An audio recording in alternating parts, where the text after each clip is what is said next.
Você sabe o que é o poder da ação? Para falar sobre esse tema, eu recebo aqui no estúdio o coach de comportamento, Cássio Reis. Boa noite, Cássio. Boa noite, Juan. Cássio, eu queria que você começasse falando sobre o seu perfil profissional e essa área de atuação. Primeiramente, queria agradecer pela oportunidade de estar aqui no programa, explainando um assunto que é de relevância mundial, principalmente nos dias que estamos vivendo hoje.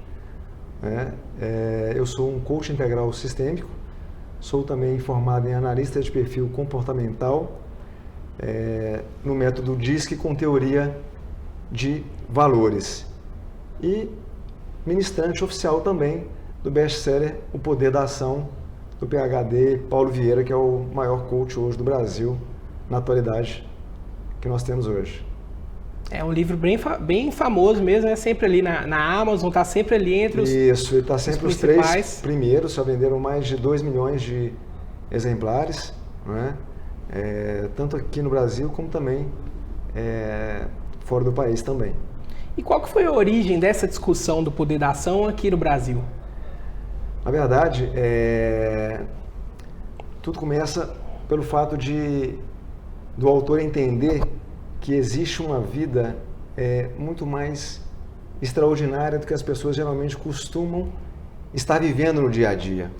Então, o poder da ação, ele tem a proposta de trazer a pessoa para um estado de consciência, para que ela possa realmente ter uma vida abundante, ao invés de uma vida escassez. E o que a gente nota no comportamento humano, de uma forma geral, é que as pessoas geralmente costumam procrastinar muito aquilo que elas prometem, tanto para si como para os outros. Mas é muito mais comum elas fazerem isso, geralmente, com elas mesmas. Sim. Né? Você deixar de fazer uma ação que vai te beneficiar, você acaba não fazendo. E é justamente porque numa vida escassa, a vitimização, por exemplo, e a autossabotagem são duas das características que é muito peculiar numa vida dessa.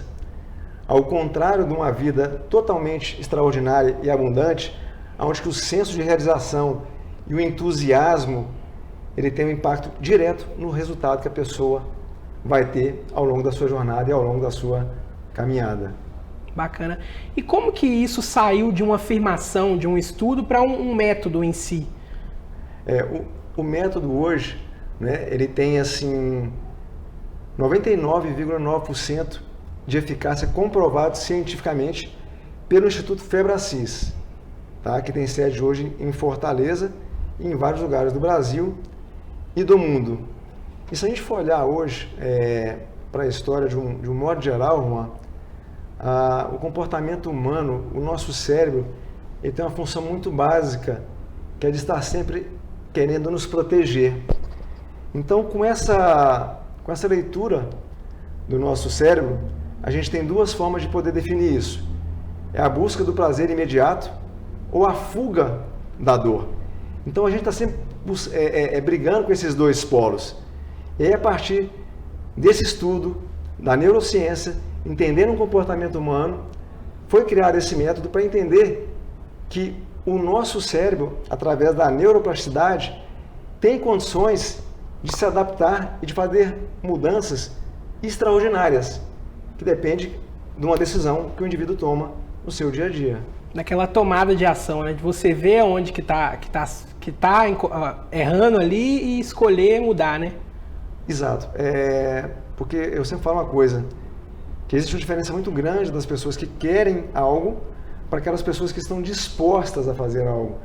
Então eu quero, por exemplo, perder peso, mas eu estou disposto, por exemplo, a abrir mão de uma guloseima, eu estou disposto a abrir mão de uma batata frita, de uma Coca-Cola, de algo que não vai nutrir o meu corpo, me dando a energia necessária. Ou até do tempo também, né? Que às vezes a pessoa tem que dispor um pouco de tempo para praticar alguma atividade que vai auxiliar na... Se a gente for pegar esse pilar, por exemplo, da vida, né, tem atividade física, alimentação adequada, tem a noite de sono bem dormida. Sim. E aí você pode perceber que o indivíduo também, de um modo geral, ele não é só o Juan profissional, por exemplo, né? Ele tem outras áreas da vida que precisam ser trabalhadas, mas geralmente o indivíduo costuma negligenciar as outras áreas da vida. Fica desbalanceado, né? Exatamente. E aí, ele não consegue continuar na sua jornada. Ele sempre continua se justificando, arrumando historinhas para ele mesmo, para não ter que fazer aquilo que precisa ser feito. E não muitas vezes aquilo que vai dar prazer. Porque para o nosso progresso, a gente tem que ter obstáculo. Né? Para uma criança aprender a caminhar, ela tem que cair primeiro. Tem que ter uma dificuldade para você evoluir. Se você não tiver um obstáculo, como que você vai superar? Como você vai saber que aquilo é um obstáculo? Partindo do princípio que existe uma barreira, que existe justamente algo que está te impedindo de chegar aonde que você quer chegar. Sim. Né? Ô Cássio, nós vamos para um pequeno intervalo agora e na volta a gente continua falando aí desse método que você trouxe aí, essa novidade pra gente. Claro, mano. Nós voltamos em instantes.